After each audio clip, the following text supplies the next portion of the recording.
The Lane of Doom, a van life tragedy. Not really. Neil, 32, was like a human-sized beanbag chair. Seriously, picture that. His hair looked like something a scarecrow would be proud of, all wild and untamed. And that beard, well, it seemed like it was trying to grow in, but just kind of gave up halfway through. And there was his hat, a quirky little pork pie number that didn't exactly scream fashion icon. It was more like it just decided to crash on his head and stick around for ready for the next gust of wind to take it to head nirvana. It was behind the wheel of their Fiat camper van, gripping it like it might fly off into space. Then there was Maureen, 44, with hair so perfectly groomed it could have been in a magazine. She was bundled up in layers of jumpers and cardigans because, you guessed it, she was always cold and made sure everyone, especially Neil, know it. Often at a volume that could wake the dead 4 universes away. Honestly, if you squinted, she could be kind of attractive in the right light.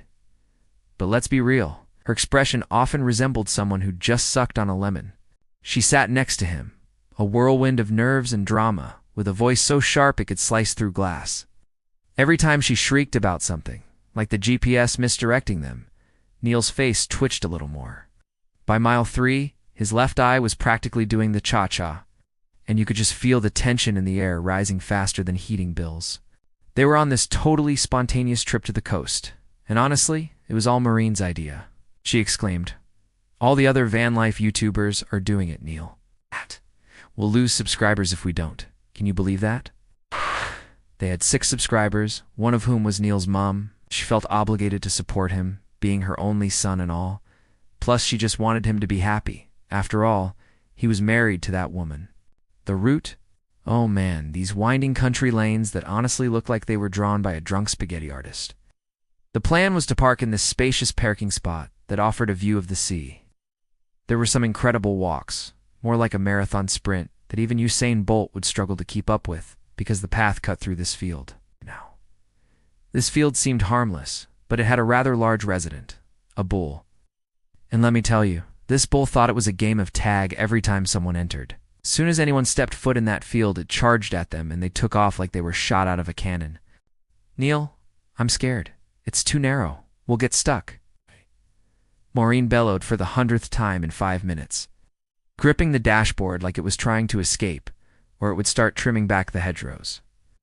Dramatically, Neil was sweating like crazy, almost as if the van was on fire. "It's fine, Maureen. We're not even scraping," he muttered, trying to sound calm.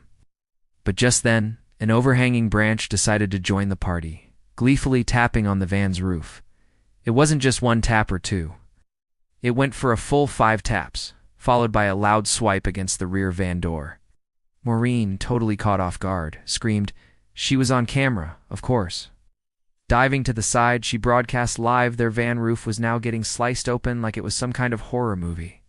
A lorry the size of a small moon trailed patiently behind, its driver probably scratching his head in confusion. Seriously, he must have been wondering why was that camping van crawling along at a snail's pace, like it was tiptoeing through a minefield of hedges. It was almost comical. The poor guy was probably thinking, come on, it's just a road, not a maze. Maureen whipped out her phone and started filming like a pro. This is it, guys. Van life horror. Trapped in England's tightest lane. She couldn't help but zoom in dramatically on the narrow road, her breathing shaky from the thrill. Later, she crafted a thumbnail that captured her mid-scream with the clickbait caption, "We almost died, but didn't." Meanwhile, viewers could clearly see a tractor overtaking them with a wave, a pensioner walking her dog past the van, the lorry behind them casually tailing, probably listening to ABBA. Neil tried to calm her down, saying, "Hey, if the lorry fits, we totally fit too." Maureen gasped, her eyes wide and filled with fake tears. "Neil, this lane is totally shrinking. Feels like the countryside is trying to swallow us whole. I swear, I can feel it closing in. We can't fit. We will die here. I'm scared, Neil." Neil's right eyebrow began to twitch violently, like it had a mind of its own, begging him to escape this awkward situation. Seriously, it was screaming, "Get me out of here." Maureen kept going, sounding like she was the star of a survival show.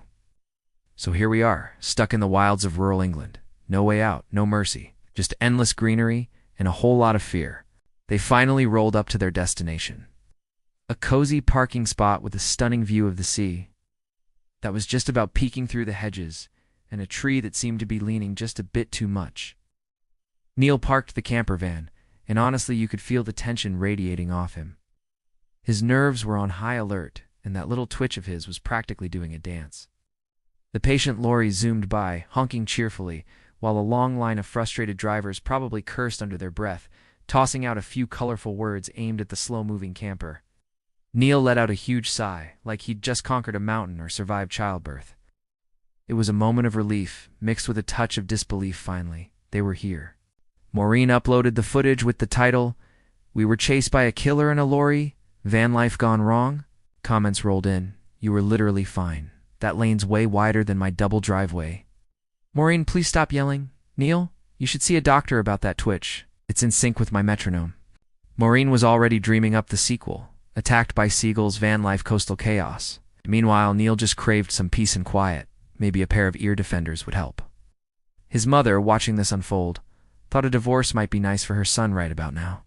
If you dig funny van life stories from Van Boozled, hit like, share, and subscribe.